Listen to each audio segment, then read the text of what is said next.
The federal government says the Rural Access and Agricultural Markets Project Raamp will ensure farmers in rural Nigeria get access to markets for their produce, thereby improving farmers' livelihoods and reducing post-harvest losses. This, President Muhammadu Buhari says, supports two of the top execution priority areas of the Economic Recovery and Growth Plan in achieving agriculture and food security and improving transportation infrastructure. President Muhammadu Buhari stated this at the launch of the $575 million Rural Access and Agricultural Marketing Project on Tuesday in Abuja. The president, who was represented by Borno State Governor Babagana Zulum, says the project is consistent with Nigeria's Vision 2020 priorities.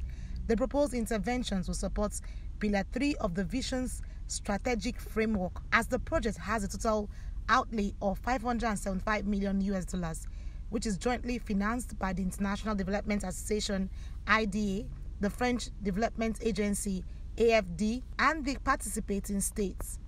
IDA contributes $280 million, the AFD contributes $230 million, while the Nigerian government's contribution stands at $65 million. For me, the institution of this project signals the restoration of hope to our teeming rural populations, that their welfare remains a key objective of my administration.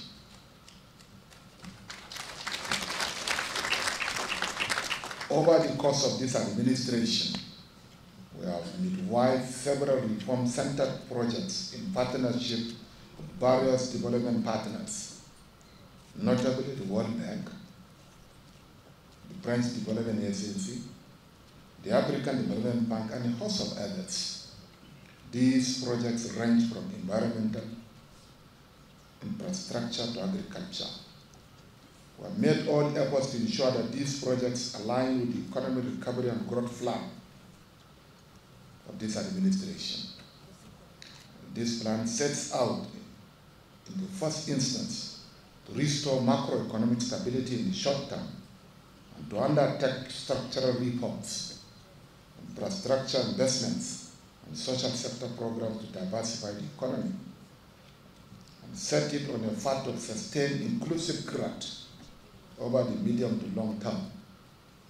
Indeed, the multi-sectoral approach of Raamp makes it a microcosm of the ERGV. World Bank Country Director Shoham Chowdhury, Minister of Agriculture and Rural Development Mohammed Abubakar, said the project has made tremendous impacts from 2015 till date. Hence, Nigeria should suspend subsidy of 6 trillion naira on petroleum motor spirits (PMS) and inject the money into agricultural and rural development. Kind of partnership where there's mutual accountability, pooling of funds, I would love to see, and that's really what Nigeria needs going forward. So that's the hope. I hope that Raamp is one more step towards that kind of program, national program, that we can come in behind. I really don't like to see the World Bank logo out there, because these are government programs that we're supporting.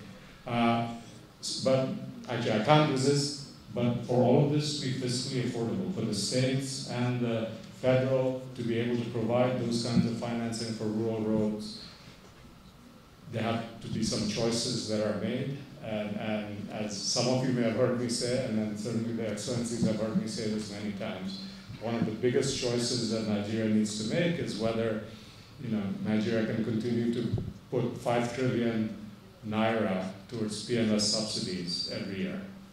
6 trillion probably next year. Think about what could be done with those 6 trillion naira, both at the federal, state, and local government level.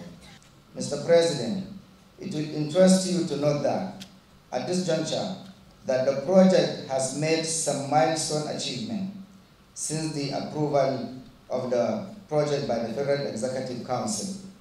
A low volume of rural roads manual has been developed and will be used for the construction and maintenance of rural roads in the country. The manuals will also be used in our higher institutions such as polytechnics and universities. For the effective management of rural roads in Nigeria, a Nigerian road transport infrastructure management system has also been developed while secondary markets have been identified in all the Raamp participating states for intervention purposes. At this juncture, Mr. President, very distinguished ladies and gentlemen, it may interest you to note that under the pilot project of Phase 1 and Phase 2 of the Rural Access and Mobility Project, that's the original Raamp, which the participating states include Kaduna, Cross River, Adamawa, Enugu, Niger, and Imo State, have achieved a total of 2,928 kilometers of rural roads, constructed with about 2,445 jobs created.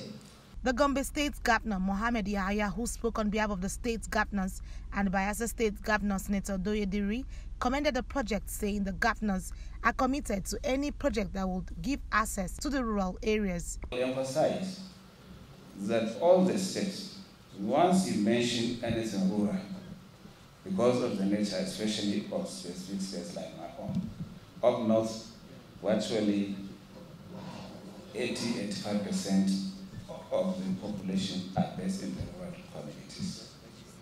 Providing access, supporting agriculture, being the mainstay of the economy and the livelihoods of the people. Specifically in my own state, as a case study, about 80–85% of the people are engaged in either crop production or in livestock. And these two provide the livelihoods and the mainstay of the economy of the state. And in terms of contribution to the GDP, I don't need to mention the numbers nationwide, but you know that it is more in agri than anything else. And so to that extent, whatever will give support to agri and marketing and accessibility in the rural areas is always welcome by the governors. Differences from the flood. We are looking for every avenue of assistance, and Raamp actually readily comes into it for rural access, roads into rural access, particularly to agricultural products. Bayelsa State is actually more of a rural state, so we are sure that keying into Raamp will also alleviate part of the flood damages that we have experienced this year.